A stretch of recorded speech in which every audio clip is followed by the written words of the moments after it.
This board is in a 5-minute recess, and we'll declare ourselves back to work at this time. And I'll ask a invocation. I'll say that invocation, and this per year, commission per year will lead us in the pledge of allegiance. So if you desire, please pray with me. Heavenly Father, we come before you tonight humbly, respectfully asking your guidance, your direction, and decisions that we make and business we undertake here for the county tonight. May it be in the best interest of all the citizens of our county. In your holy name we pray. Amen. Amen. Would you please rise and join me in the Pledge of Allegiance? I pledge of allegiance To the flag of the United States of America and to the republic for which it stands, one nation, under God, indivisible, with liberty and justice for all.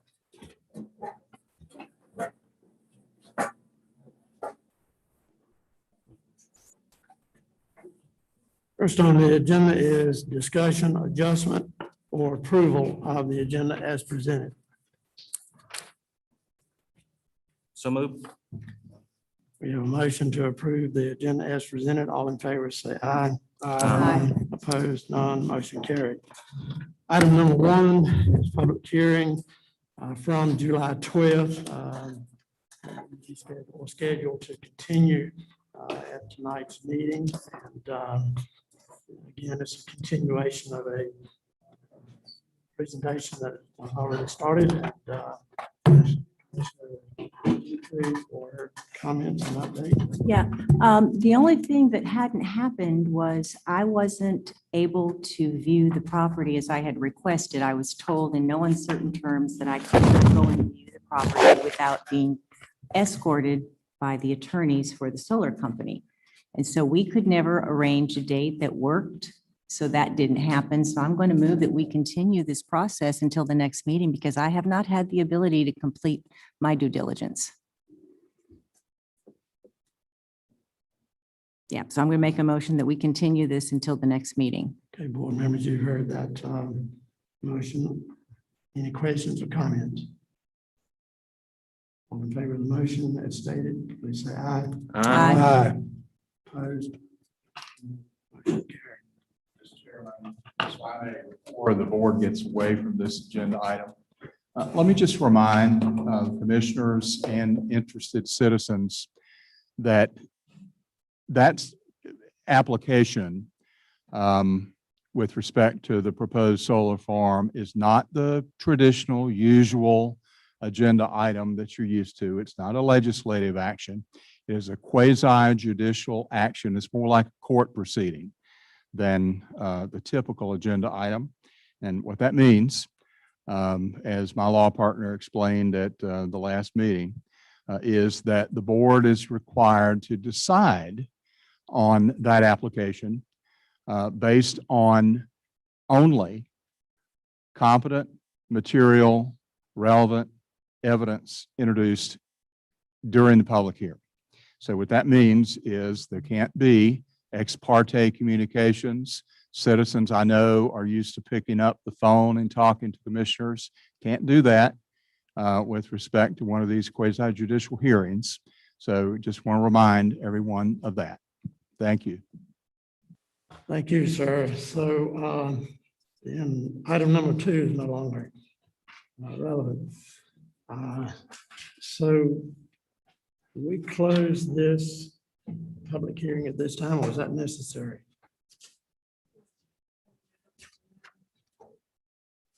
So we'll need a motion to continue if you want to do that. Someone please. So, Mr. Chairman, I would like to make a motion to make a continuance of that meeting. Okay. Any discussion? All in favor of the motion, please say aye. Aye. Opposed? No, motion carried.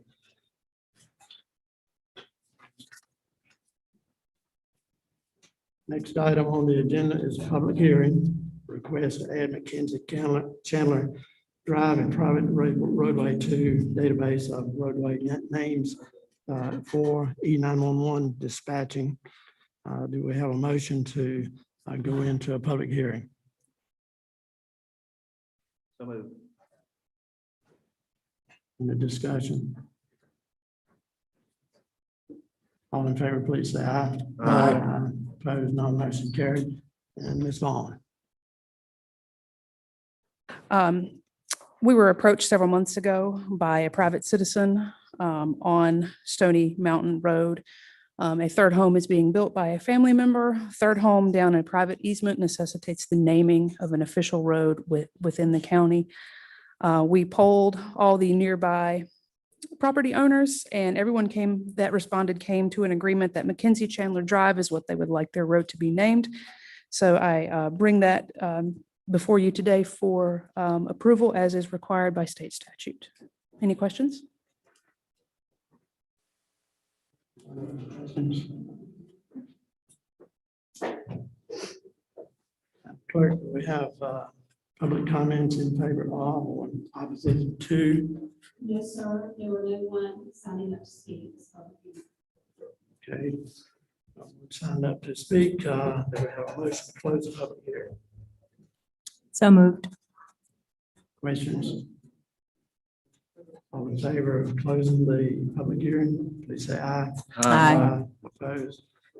None, motion carried. Item number 4 is consideration to grant or deny the request as presented. Motion to approve the request. Questions or comments? It's a nice name. It's a nice name. Yeah, it's great. Further comments? We do have a motion to approve. All in favor, say aye. Aye. Opposed? None. Motion carried. This time on our agenda, we do have time set aside for informal comments, 10-minute segment of time. And Madam Clerk, we have requests to speak. Yes, sir. We do have 4 individuals requesting to make it full comments. All right, we'll go right ahead then.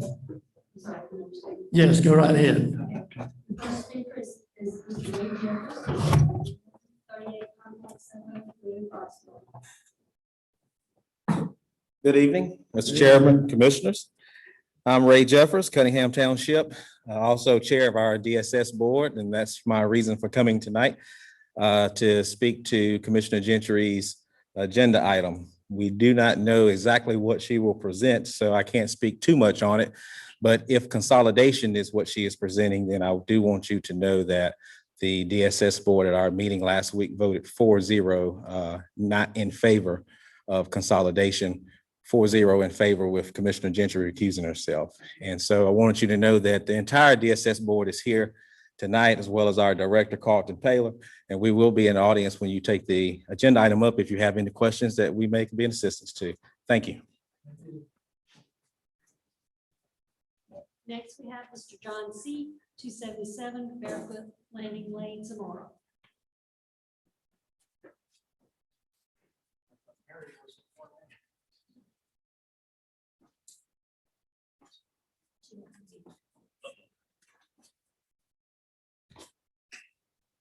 Good evening, Commissioners. Appreciate you letting me speak to you again tonight. So we've got 4 people who want to speak. That's less than 3 minutes a person, and you know where I stand on it. I asked 3 months ago for an update on the Shell building. This is a Shell building that's been in discussion for over 10 years in Person County. It's been long and waiting. It was something that was handled in December. Then it was put in the press enterprise as something that was good, that was going to be RFQ'd. And then you had some time to collect that information. And then I asked my question, and to date, staff, i.e. you, who I posed that question to, have ignored repeated questions about it. I know the answer to my question. You made public everything prior, and yet now you're not making it public as to the current status of the Shell building. I ask you why. Last meeting, rather than answer my question, you spent a fair amount of time at the end of the meeting justifying why it's a good deal that we have 10-minute period for comments versus 30 like all other counties. So I'm going to spend the rest of whatever seconds I have to use this as a public service announcement period. and basically state that the shell building is not in construction because the construction cost came in so far over what was guessed at. I asked what that number was, and I was told that they didn't have a number, but then I had it later told to me by the county manager that, oh yes, they had a number. They just didn't want to give it to you. So that's why I was a little irritated when I talked about this at the last session. So I apologize for the tone in which I approached this topic. So what you're going to do is you're going to prepare the site and you're going to do everything else but build the building. But that's it on the shell building. The thing you've been talking about for 10 years, the thing that was posted in the Courier Times. But rather than follow up with my question as maybe another newspaper would, they allowed for the question to go unanswered for 3 months, 3 whole months. And I ask you why. Simple question. In the future, there'll be harder questions. And I may come back with some little tougher public service announcement information because the citizens of Person County deserve answers. We deserve stuff truthfully and honestly in front of the citizens. So I ask you to reconsider when people, whether it's me or Miss Clayton or Mr. Jeffers or somebody you've never seen before, ask you a question, maybe that's what you jot down on your notepads and that's what you answer. I still believe that 10 minutes for public comment period is insufficient and not in alignment with the rest of the counties of North Carolina. And if this is so great, then I'm assuming, Kyle, you're going to run on that at the next election. And PJ, you're going to run on that the next election because you're the next 2 up. I find it insulting that we could have 10 people show up here and we'd each be allowed 1 minute. Have a nice evening.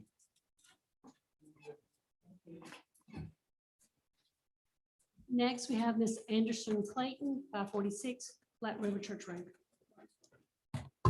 Good evening, everybody.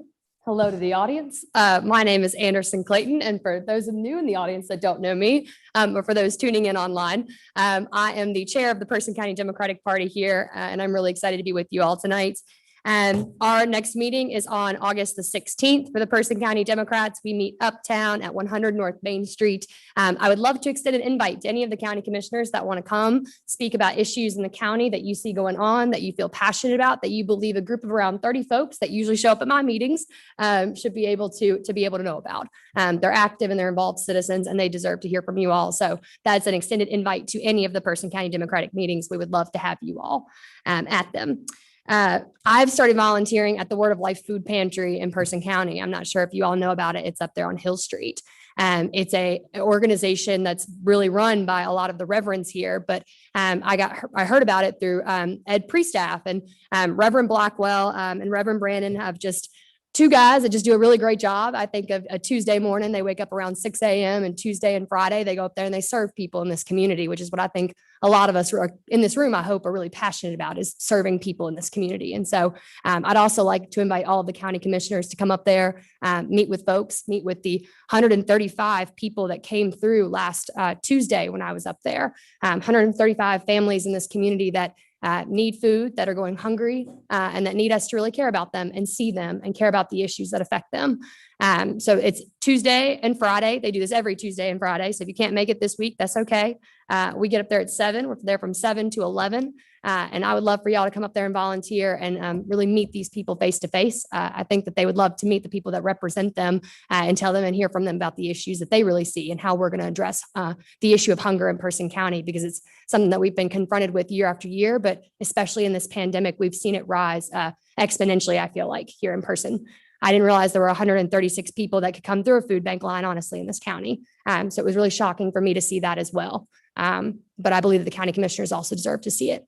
And to Mr. Seep's point, I don't know if I've had a question answered on this stage yet. I don't know that I've directly asked one to you all, but like he said, I would hope that you would answer anybody that comes up here and present something in front of you all, because I do believe that you care about the people that you represent. So thank you all so much for your time. And I appreciate you all giving us time to speak. I feel like I've had enough of it. Thank you. Lynch, 395 Union Grove Church Road, Hurdle Mills. Good evening. Well, I'm going to take up Ms. Clayton's challenge and I'm going to ask a question. Basically, it's a point of information. You have before you a quasi-judicial hearing about the solar issue, that application. Is there a time limit? Is there a time at which this board must make a determination? Often when I was on Board of Adjustment, there were certain applications that we had to make a decision within a certain amount of time. Is that true in this case? Public comments are not the time to answer questions back and forth. We've understood your question, bye. Okay. Well, then, if that is the case, Ms. Clayton, I just asked a question, a point of information, and I didn't get an answer. My suggestion would be, if there is such a thing, that you look at it very carefully, make sure your time does not run out. It's very easy for that to happen, and the application gets automatically approved. I'm going to have to say all this because I don't know if it's a possibility or not. I have been on boards where that was what we were presented with, and so we had to look at the applicant and we had to say, look, either you grant us an extension or we're going to have to vote no. So if you find yourself in that position, that's my suggestion. Later on to this evening, I understand you're going to be considering looking at that solar ordinance again. About a year ago, there were some folks before you who had some comments to make about solar in this county. In some cases, they had some expertise in the area. One thing that was mentioned was the need for controlling battery storage. It has been said by the applicant that the solar panels themselves are relatively benign, and as long as they stay intact, that's probably true. Now, if there's damage to them, that's another issue. However, when it gets to the point of storage, that is a problem. I don't think it was addressed in the application that is before you, but I have a letter from, actually, my husband received a letter from Fox Rothschild, from Tom Terrell. Terrell, thank you. Okay, that confirmed that that's the gentleman. And it referred to battery storage. Okay, and this is another application. And I don't know if that's actually included, but he was referencing that. And so if you're going to be looking at storage, at solar, I want to urge you, among the many areas you need to look at, battery storage is crucial because that does have a lot of environmental impacts. There are some materials in those that you need to be very careful with, and fire is a big problem with those. So I just wanted to put that before you tonight in case you do decide to go in that area. And I would agree with Mr. Seep. Like I say, there are some people who have had experience with some of these issues before, living in other places, whatever it may be, and we can offer you some help with that. But if you don't want to hear from us, that makes it very difficult. Thank you.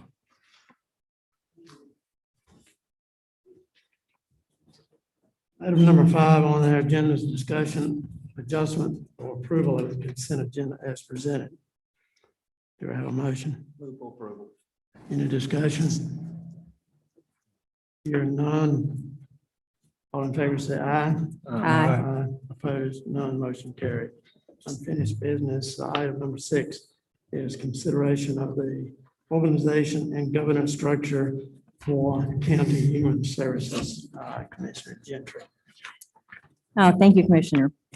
In front of you, you all have a packet, has a structure here. What I want to talk about is reassessing the structure of Person County DSS. And basically, there are 2 departments within one. There's a social work intake side and an income maintenance take side. And there's a flow chart that kind of outlines it there. And so what I wanted to address is I've been sitting on this board and asking questions and watching things for about 7 months now. And in 2020, the DSS was placed in a corrective action for intake side, resulting in the county being required to hire an outside consultant firm for the tune of $68,000. This included a part-time on-site consultant, a remote consulting and training from their staff for 10 corrective measure items. So the Real Academy did come in And they had some ideas for solutions, which were to create communication strategies to ensure that everyone knows what's going on in the agency, to create an agency plan for cross-training, to implement annual training on professional communication, to create and implement a plan for professional development, and to create an interagency team to assist leadership in measuring workload. I would think we would have had some of these things in place. They also had some coaching that they were required in the absence and loss of a supervisor that was gone on an extended leave for over a year. They reestablished one-on-one weekly staffing. They implemented weekly training for large team staffing meetings. They were improving interviewing skills and community relations and professional development. They were also addressing urgency and corrected areas of application of policy and practice. So they also did a survey of the employees. And in the surveys, they were asking about the trust in each other's coworkers, teamwork, and work safety, workplace safety. And the employees' survey satisfaction came in very high in those areas. And when it came to areas of trust in leadership, communications, and the value of employee input, or the value of the benefit of their working there, it plummeted in some instances 40 to 50% on the other side. So there was a big disconnect between the employees loving their jobs and working well with each other, and a disconnect between their communication with the management team. So the director was absent in 2020 due to medical reasons for approximately 6 months. And then the social worker manager was out also on a leave of some sort for a year, and she's since resigned, and on that position was pretty immediately filled within the agency. There had been another of the two top management positions. The other management position had been approved in July of 2019, and it remained open until January of 2020. And then that position did telework for 2 months, then was on leave for another 4 months. So it went through almost kind of not there from the beginning of August of 2019 to August of 2020. So essentially, there's been no management team in a highly demanding and emotional environment. And according to some of the staff and the Real Academy, there had been no staff meetings, appropriate staff meetings, in over 2 years. The director has cited higher turnover rates due to low pay and how stressful working at DSS is, especially with COVID. I do know, I did some research, and the national average since 1990 has been 29% average turnover in the Department of Social Services, with an average 31% position vacancy rates. So this agency is a tough one, but it requires very strong management leadership skills to withstand the environments. Prior to the corrective actions, an audit in 2017 and 2019 showed several deficiencies in missing documentation, not eligible or overpayments of eligible benefits, denial notices to the North Carolina FAST reporting system. And just some of the highlights, the recommendations from the auditor's reports were errors regarding budget calculations and income verifications, ineffective case review process. Cases didn't have correct budget calculations for Medicare eligibility. This is just a small sampling of some of the things. Some of the recommendations: the county train and monitor employees on the eligibility determination process. Train and monitor employees on eligibility determination for NC FAST. Those are just a few of the others. Consider the deficiencies in internal controls over the compliances that are described in certain findings. So there's been kind of a lack of internal control and a lack of management being on site. The DSS board has, from 2017 to 2020, awarded the director an outstanding performance, and I'm not certain if the board understands all the issues and the dysfunctions within the organization. I tried to bring some of my concerns to the board recently, And they told me, quote unquote, oh, you're new, you'll get used to it, or that's just the way it goes. People will complain. Oh, that happened to me when I was new too. And I'm like, my question is, what did you do about the problem then, and why is it still there? COVID didn't create employee dissatisfaction and errors in record keeping. It has exposed it. COVID aside, the agency has an increase in foster care needs due to other factors not addressed by DSS. DSS services now are provided for 1 in 4 households in this county. That's 1/4 of our approximately 16,000 households, 4,000. DSS is a Band-Aid. There are severe drug and economic dysfunctions, which are huge contributing factors, and they're not addressed here. There's nowhere for them to be addressed.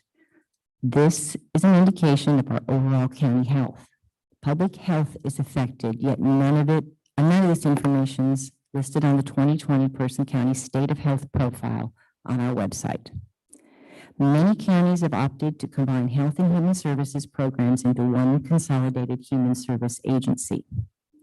In 2012, the legislature allowed other options for counties to have more oversight on social services, human services, and public health. The Board of Commissioners and the DSS Board did participate in a presentation in 2012. Kyle, I believe you were on that board in 2012. DSS costs Person County $5 million a year. That's 7.5% of our annual budget.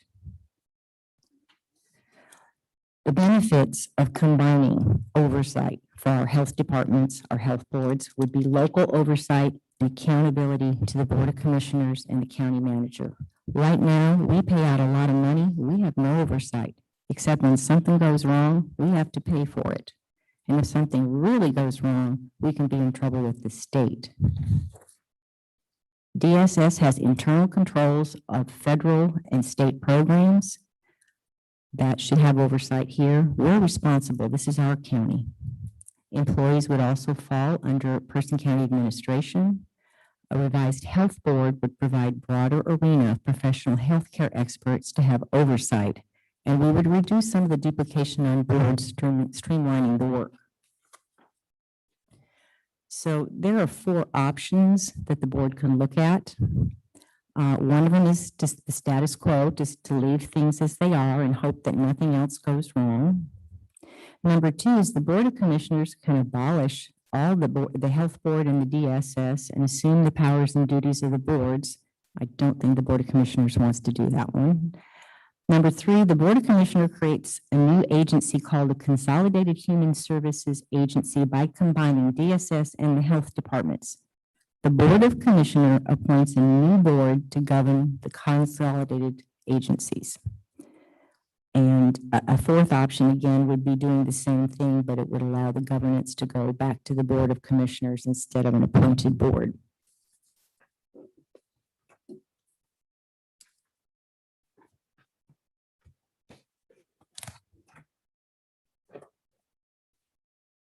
So my recommendation is that we have a public hearing, a 30-day notice, have a public hearing to enter into the process of combining our departments under one health and human service consolidation with a new board.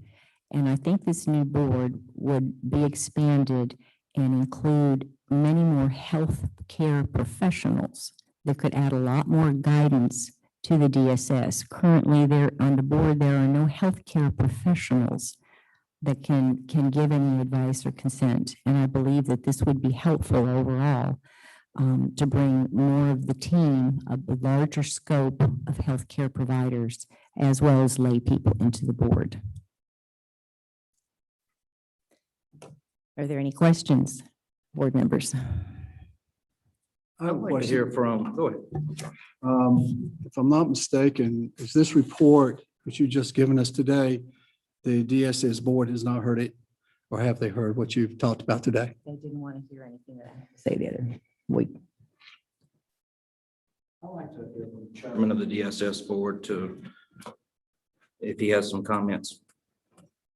I would, it's hard to rebut something that you just heard.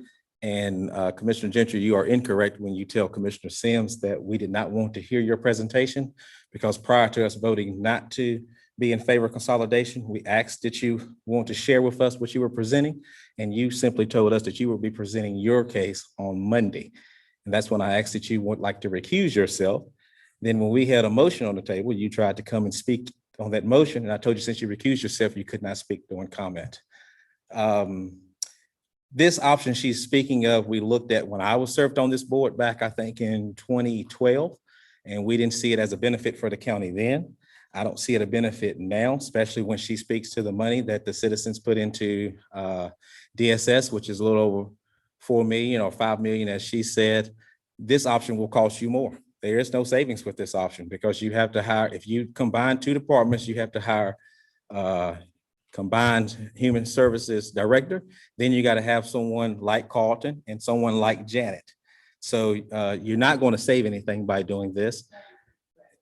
In one of the scenarios, it is not, you do not have to have a third person. You do not have to hire anyone else. You don't have, so who will be in charge of Janet and Carlton, or whoever will be over The DSS? county We manager. looked at this option several times, and unless your county manager is going to run a full department and the largest department, which is DSS in the county, plus the health department, and supervise the other 400, oversee the other 400 employees, I think not. And I've served on this board for 12 years. And like I said, we looked at this extensively back then, and it was not a favorable option for Person County. I would assume, just like us, this is the first time we've heard this option or suggestion from Commissioner Gentry. And she speaks to health professionals on the DSS board. Well, we don't provide health care. I assume then she's talking about the health board, who I can only assume has not heard anything about this other than what was on the agenda and made to the public. And so any direct That's questions, why the I will try to recommendation answer. to have a public would hearing say- is on the table. I would say it is incorrect to say that our director was on leave for 6 months. That is an incorrect statement. So if you do anything in 30 days, I think what you should do is get the facts. Connect between the employees and the management, as Commissioner Gentry spoke to. I do not. I think like this is your largest department in the county. I think like any other department, I've sat where you all have sat. I've heard the employee complaints.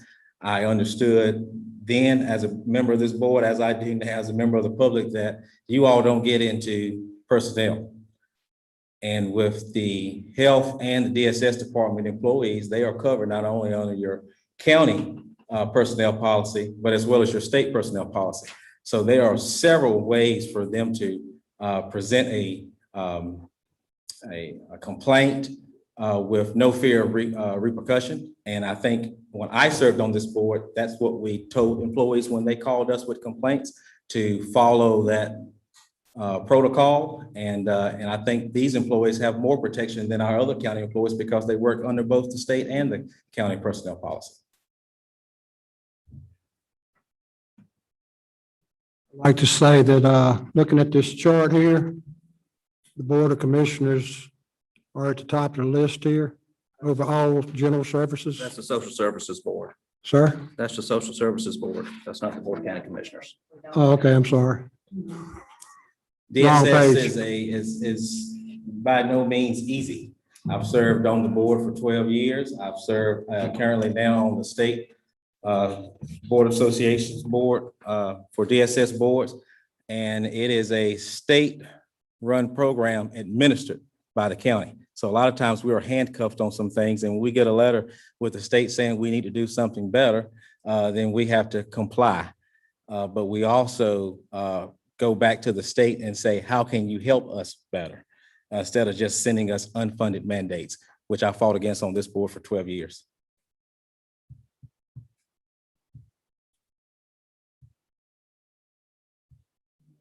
Questions of Mr. Jeffers? Any further comments? Thank you. Thank you. Gentry? Okay. Nope. You- My motion is still on the table. Okay, and that is, you said 30 days. Yes, 30 day have a public At the first or second meeting in September. pleasure of the board. First meeting in September is a morning, night meeting, so the second would be morning. Okay, Would that's you prefer fine. that Earlier? we're past the 30-day notice, so that's fine. Mr. Chairman, just, I would suggest if you're gonna do a public hearing, you want public comment, I would hope that meeting will be at night, not in the morning, 9 a.m. Hope people at work. What's your pleasure? The September 2nd date, I'm sorry? the second. No. Are you asking me for, Yeah, which would you prefer if, or anyone else can comment for that matter? I mean, pardon? just so we set a date, that's all we need to do. On Tuesday, the 7th, Mhm. due to the Labor Day holiday. Right, So it's Tuesday, the 7th, or your next one then would be the 20th of September, your day meeting. 7th or I 20th. don't care which day it is. So if you do your evening meeting to accommodate the public, that would still give you 30 days notice. that's on the 7th. Yep. That's fine. Satisfactory? That's Okay. fine. I don't care. Okay. You've heard the motion. Any further questions or discussions? Here none. Here, vote to the board. What is your pleasure? All in favor, say aye. Aye. Aye. Opposed? No. Motion carried.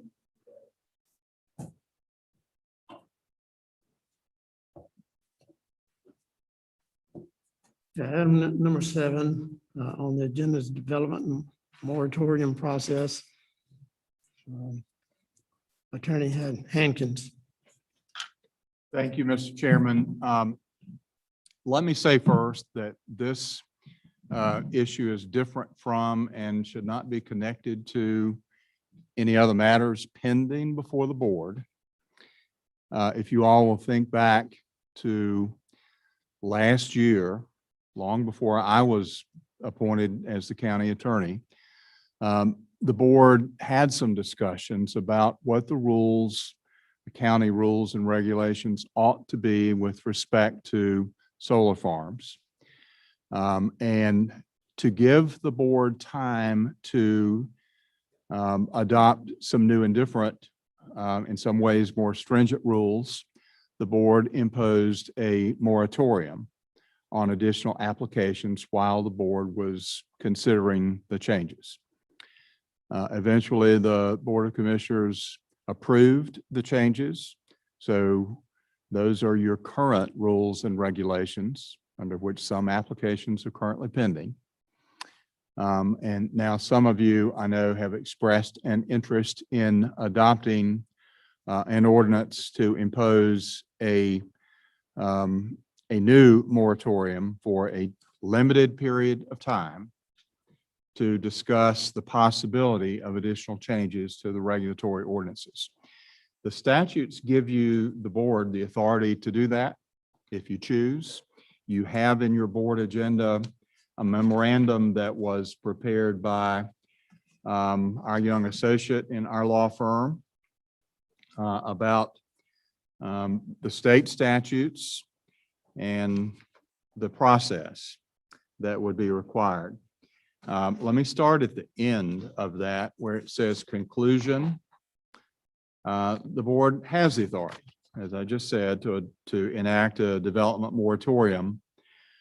And if the board chooses to do that, you do very carefully have to follow the procedural requirements in the statutes. The General Assembly has changed the land use statutes very significantly over the last several years. So there are some new statutory provisions, and there are very clear and specific provisions now in the statutes about development moratoria. Before, we didn't have such clear statutory guidance. We had a bunch of cases where the court said you may or may not do this or that, and now there are pretty clear statutory provisions.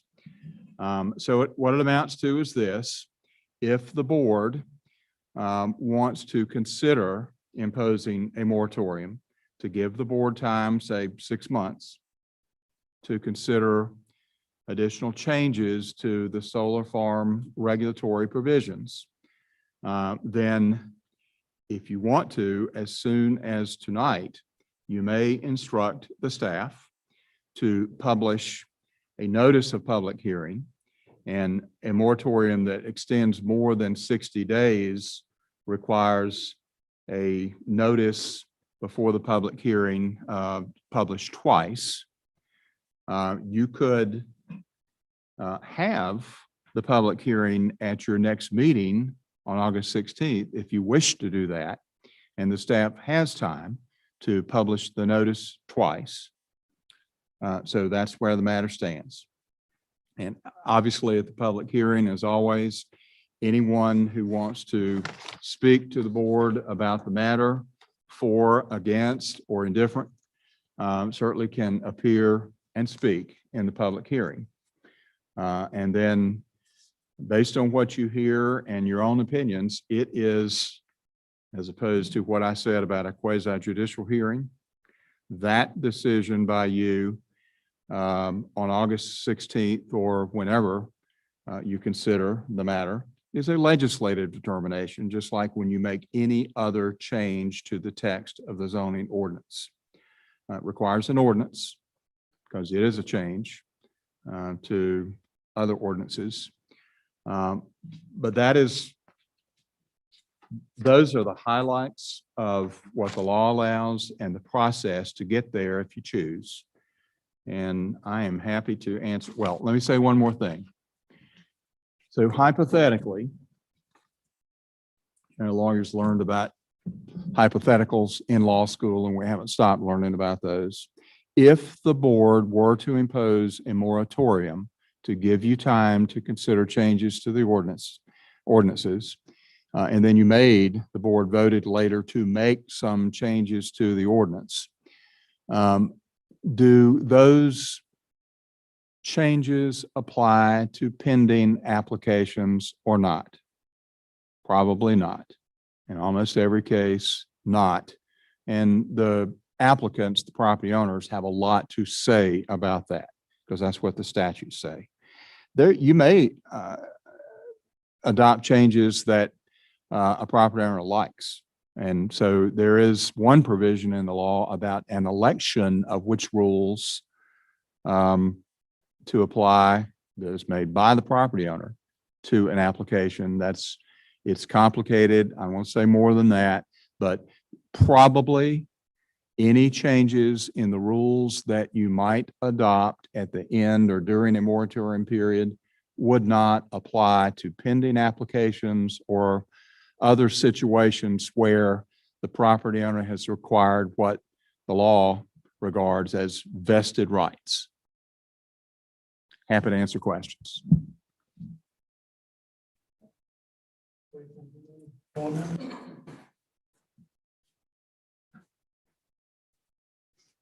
No further discussion. Any motions? We put a moratorium on it to give more time to study the whole site and the county. Mr. Palmer, the correct motion to start the process, let me suggest, would be to direct the staff to publish notice of a public hearing to consider the matter at the August 16 meeting. Okay, could we do a public hearing on August the 15th in regards to a moratorium on the solar farm future growth for Person County to be one big magnifying glass for the whole state to look at when they fly over? That's the 16th rather than 15th, right? Right. 16th. Sir? It's the 16th. 16th, Yeah. one day off. 16th. This would be a moratorium on the ordinance, the zoning Question, please. moratorium is covering. I'm sorry, I'm sorry, clarify the moratorium. What is it covering? It's not covering the solar zoning ordinance. It's kind of covering the ordinance, the county ordinance in general. It might be appropriate to ask that question to the planning director. Okay. You're up. I'm not sure, based on the motion, are you asking for staff to publish a public hearing for a moratorium on specifically the solar ordinance, the zoning ordinance? We've got a lot of ordinances. We definitely need specific ordinance, and also before the 16th, we need specifics as to what you would like to see changed, because we're not sure. That's by the 16th. Combine, What was that? combine the two for a public hearing? You said planning and zoning and Yeah, we And have then the several moratorium. ordinances. I mean, we're not talking about combining it. I thought we were talking, are you talking about a moratorium on all ordinances that we enforce? right. Right. Okay, so just so the board knows, we would be issuing no permits. That would affect everyone in county. Mr. Haskins, I'm going to kind of reel this in a little bit.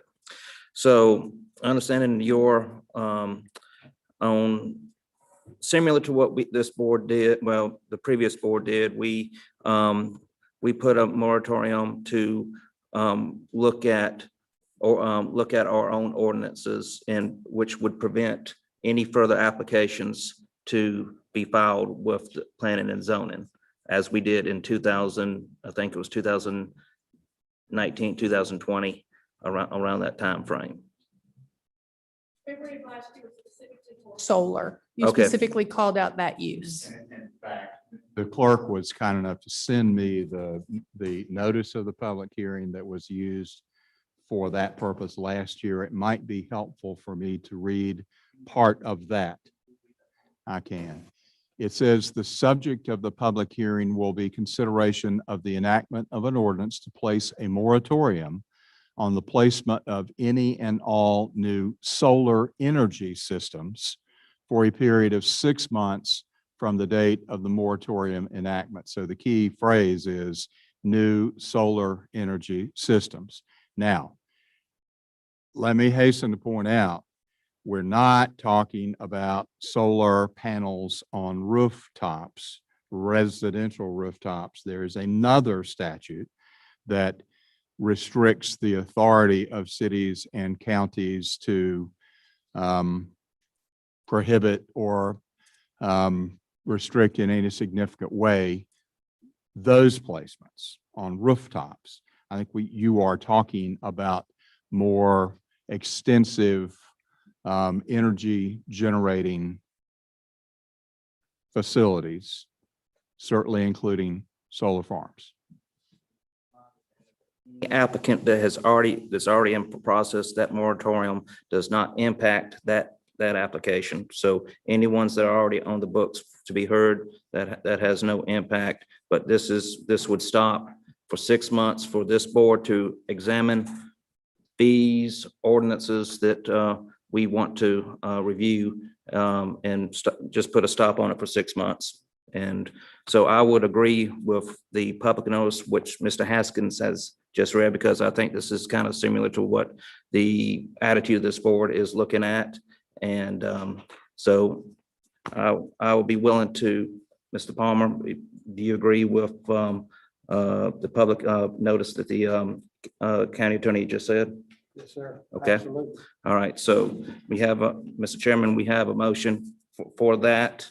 I would say to reflect on the county attorney's words using the previous public notice that the previous board has used to issue a moratorium for no more than 6 months. Yeah.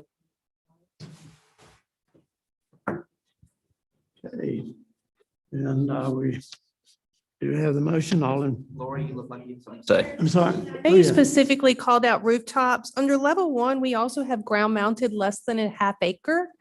So individual homes that come in and want to do a couple of panels and can't get it on the roof, are they also going to be included in this moratorium, or are they going to be exempted? Let me suggest this. I think the planning director and county manager and clerk and others of us have some work to do in drafting a potential ordinance to impose a moratorium. So we'll work carefully on that. And certainly by the time of the public hearing, we can present a proposed ordinance to you in writing and copies to anyone who would like them. And we can read that potential proposed ordinance in the public hearing, so that everyone knows what it is that you are considering putting a hold on for some limited period of time. And let me also say that the statutes have 4 required sets of statements, or you really can consider them findings of fact, that the board should be ready to make if you're going to impose the moratorium. Not to belabor this, but let me just quickly read those. It says, any development regulation establishing a development moratorium must include, at the time of adoption, each of the following. And this is the sort of thing we certainly can work with the planning director on. Number 1, a statement of the problems or conditions necessitating the moratorium and what courses of action, alternative to a moratorium, were considered by the local government and why those alternative courses of action were not deemed adequate. Number 2, a statement of the development approvals subject to the moratorium and how a moratorium on those approvals will address the problems or conditions leading to imposition of the moratorium. Number 3, a date for termination of the moratorium. And I would suggest 6 months. That's reasonable and defensible. Beyond that, it becomes less reasonable and less defensible. But a date for termination of the moratorium and a statement setting forth why that duration is reasonably necessary to address the problems or conditions leading to imposition of the moratorium. And number 4, a statement of the actions and the schedule for those actions proposed to be taken by the local government during the duration of the moratorium to address the problems or conditions leading to imposition of the moratorium.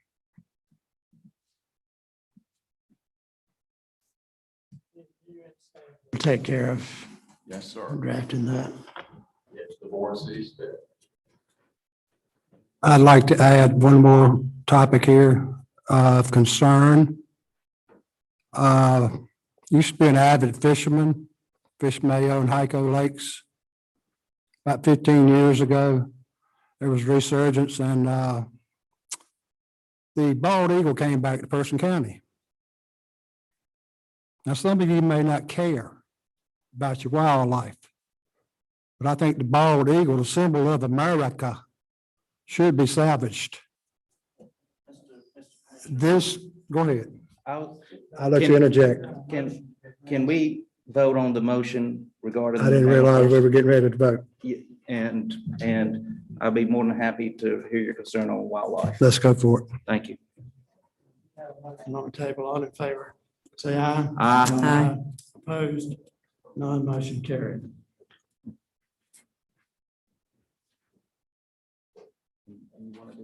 Well, Your public, doing your comments. In his Comments. commissioner comments, well, yes, when we get around to you, if you don't mind. Sir? When we get around to commissioners' comments, we'll. Gotcha.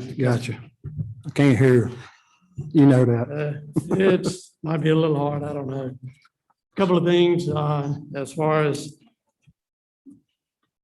my comments tonight are, of course, I think you read in the paper about our new hangar project at Raleigh Regional Airport, and on July 22nd, we had a groundbreaking out there for that new project, which is going to be in the long run something very important to Person County.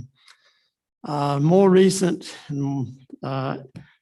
is the fact that last week's Hollywood's announcement of a $61.6 million 300 job expansion was more great news for Person County. As commissioner, I was involved in the first face-to-face discussions with a Hollywood official regarding their interest in Person County, and I'm proud to have been part of Hollywood's most recent expansion in Person County. This project has been in the making for some time, and we're extremely happy Hollywood made the decision to expand their operation here. And when this expansion is complete, they will be the county's largest employer and have the largest industrial facility in the county. And Hollywood currently employs right about 350 people. And once this new expansion takes place, that number will grow to approximately 750 employees. And I would say too, from experience, Pollywood has become a great corporate citizen, not only providing good paying jobs and a great product, but becoming involved in the community as well. And that's important to me. This expansion became a reality due to a lot of hard work and involvement of several local agencies. Pollywood has expressed deep gratitude for the efforts of the EDC Commission, EDC Director Sherry Wilborn, the Board of County Commissioners, and Piedmont Community College in the training of their new employees. Economic development is a team sport, well illustrated by Pollywood's faith in Person County and its dedicated workforce, all of which brings a greater awareness of our community and the state of North Carolina. I'm sure that I can speak for all of our commissioners here tonight that Person County as a whole in saying that you, Pollywood CEO, Mr. Rossi, and the Pollywood family, we thank you greatly for making your decision to expand in Person County. And on display behind us is a couple of their products, which is very fitting for tonight's meeting. I don't think we have a representative from Pollywood here. I wish we did, but that is a great product. And again, we appreciate their presence in Person County. And Manager York. Thank you. Commissioner Perrier. Refer to Commissioner Palmer. As far as carry on where I left off, or, okay, I would like to say I'm very pleased to see Pollywood expand also. But jumping back to where I left off at, the resurgence of the bald eagle in this county and across the nation actually is huge. If we do not go into a moratorium and change these rules on solar farms, we're going to find Person County as a big magnifying glass. And I think we're going to drive away, not only in this county, but probably surrounding counties, the bald eagle. That to me is a huge, huge concern. May not concern any of you in here, but guess what? It does me. That's just where I stand, and I think we do need to go through with the moratorium. Thank you. Commissioner Sim. I would just first of all like to thank everyone who gave public comments today. Thank you for coming out and sharing that with us. The other thing is we all know, some of us here wearing masks more so than probably our last meeting. Certainly we need to be aware of the Delta variant virus that we've been hearing a lot about. We've had citizens here in our Person County cases. I think at one time I heard maybe 45 in one day or something like that, or in one few days. But again, it's everybody's personal choice. I believe that. And if we hear about the shots and we hear about the mask. And so I think that I've had my shots, and I'm going to do what I can to do my best to, if I can, social distance and wearing a mask when we need to wear it. But certainly think about that. There are people getting sick, and there are people dying. And so that's all I got to say. Thank you. Thank you all, and thank you for your service here tonight. Do we have a motion to adjourn? So moved. Motion to adjourn. All in favor, say aye. Aye. Opposed, motion carried.